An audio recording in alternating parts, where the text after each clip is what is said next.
بسم اللہ الرحمن الرحیم۔ السلام علیکم ورحمۃ اللہ وبرکاتہ۔ حیض کی ہسٹری کیا ہے؟ حیض کی ابتدا تو حضرت حوا علیہ السلام سے ہی ہوئی تھی، لیکن حیض کے احکامات بنی اسرائیل کی عورتوں سے شروع ہوئے، ان کی نازیبا حرکتوں اور شرارتوں کی وجہ سے۔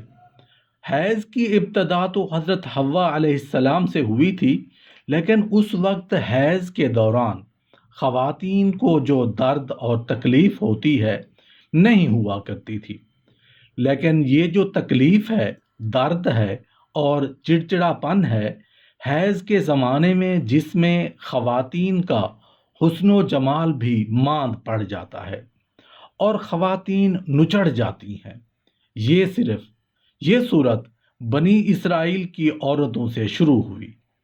حضرت آدم علیہ السلام حضرت حوا علیہ السلام کے ساتھ جب زمین پر اتارے گئے اور حضرت حوا نے اس سے پہلے جنت میں نجاست یعنی حیض نہیں دیکھی تھی، تو نماز کے دوران انہیں حیض آ گیا، تو انہوں نے حضرت آدم علیہ السلام سے پوچھا، تو ان کو اس کے جواب کا علم نہیں تھا، یہاں تک کہ جبرائیل علیہ السلام نازل ہوئے تو ان سے حضرت آدم علیہ السلام نے پوچھا، لیکن ان کو بھی اس کے بارے میں علم نہیں تھا۔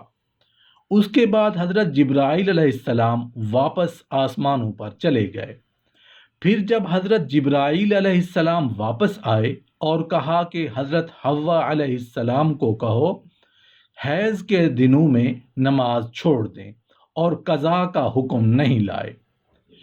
پھر ان کو حیض اس حال میں آیا کہ جب وہ روزے سے تھیں تو انہوں نے اس کے بارے میں حضرت آدم علیہ السلام سے پوچھا، تو انہوں نے فرمایا افطار کر لو۔ پھر جب حضرت جبرائیل علیہ السلام آئے تو انہوں نے کہا اس کو کہو، یعنی حضرت حوا علیہ السلام سے کہو کہ روزے کی قضا کریں۔ تو حضرت آدم علیہ السلام نے کہا اے پروردگار، نماز اور روزہ دونوں ہی آپ کی عبادتیں ہیں، کیسے ایک کی قضا ہے اور دوسری کی نہیں ہے؟ تو اللہ تعالیٰ نے ان کی طرف وحی فرمائی کہ اے آدم، آپ نے پہلی مرتبہ ہماری طرف رجوع کیا، لیکن ہم نے اس میں اپنی مرضی سے حکم دیا اور دوسری مرتبہ آپ نے اپنی رائے سے فیصلہ کیا، لہٰذا ہم نے قضا کرنے کے حکم سے آپ کو سزا دی تاکہ آپ کے علم میں رہے کہ تمام معاملات میں اللہ تعالیٰ کی طرف رجوع کیا جاتا ہے۔ حضرت عمر رضی اللہ عنہ سے روایت کیا گیا کہ رسول اللہ صلی اللہ علیہ وآلہ وسلم نے فرمایا، مجھے میرے حبیب حضرت جبرائیل علیہ السلام نے بتایا ہے کہ ان کو اللہ تعالیٰ نے حضرت حوا علیہ السلام کے پاس بھیجا۔ جس وقت انہیں حیض آیا تو انہوں نے اللہ تعالیٰ کو پکارا اور کہا، مجھے ایسا خون آیا ہے جسے میں پہچانتی نہیں ہوں۔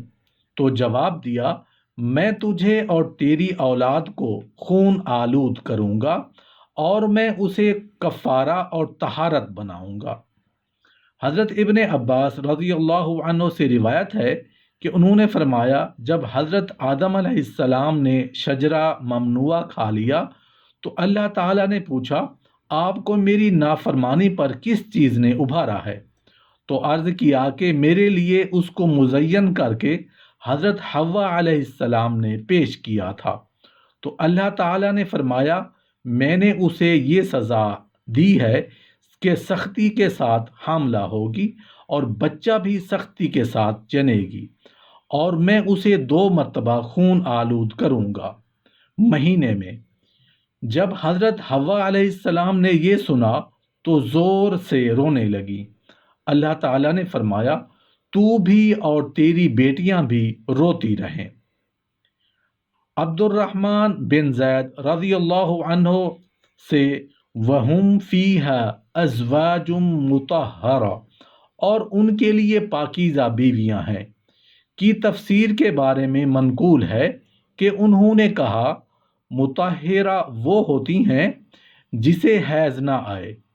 پھر کہا کہ حضرت حوا کو بھی اسی طرح پیدا کیا تھا، یہاں تک کہ انہوں نے نافرمانی کر لی، جب نافرمانی کی تو اللہ تعالیٰ نے فرمایا میں نے تجھے پاکیزہ پیدا کیا اور میں تجھے ایسے خون آلود کروں گا جیسے تو نے اس درخت کو کیا ہے۔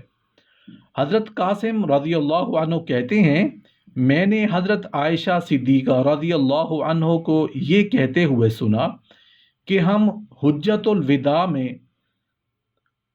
صرف حج کے ارادے سے نکلے تھے، پھر جب ہم مقام صرف میں پہنچے تو مجھے حیض آ گیا۔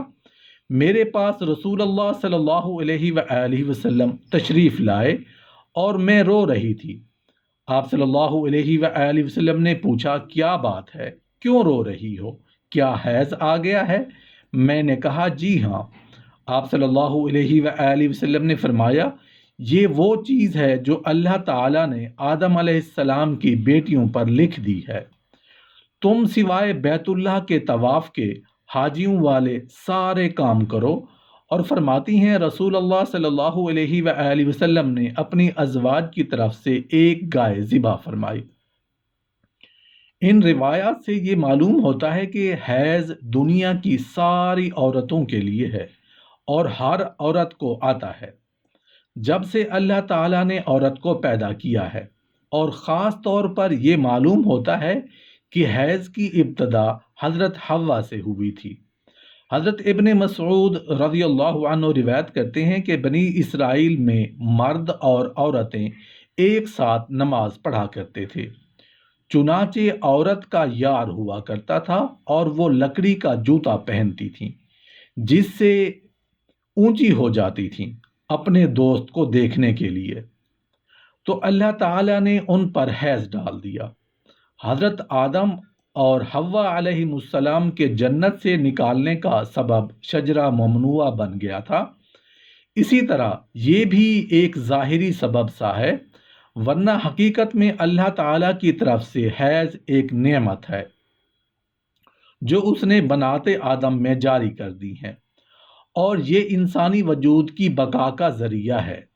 چنانچہ جس عورت کو حیض نہ آتا ہو اس کے یہاں اولاد بھی نہیں ہوتی۔ اسی طرح جس عمر میں حیض بند ہو جائے تو عورت بانجھ ہو جاتی ہے۔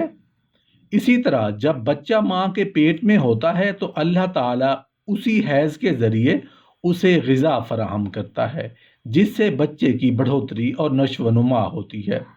لہذا حیض اللہ تعالیٰ کی طرف سے ایک نعمت ہے جس کا ذریعہ اس طرح بنایا گیا۔ بھلا دیکھو حضرت آدم علیہ السلام جنت سے نکالے گئے تو ان کی نسل پھیلی اور آپ اور ہم وجود میں آئے، ورنہ اگر وہ نہ نکالے جاتے تو نسل انسانی کہاں پھیلتی۔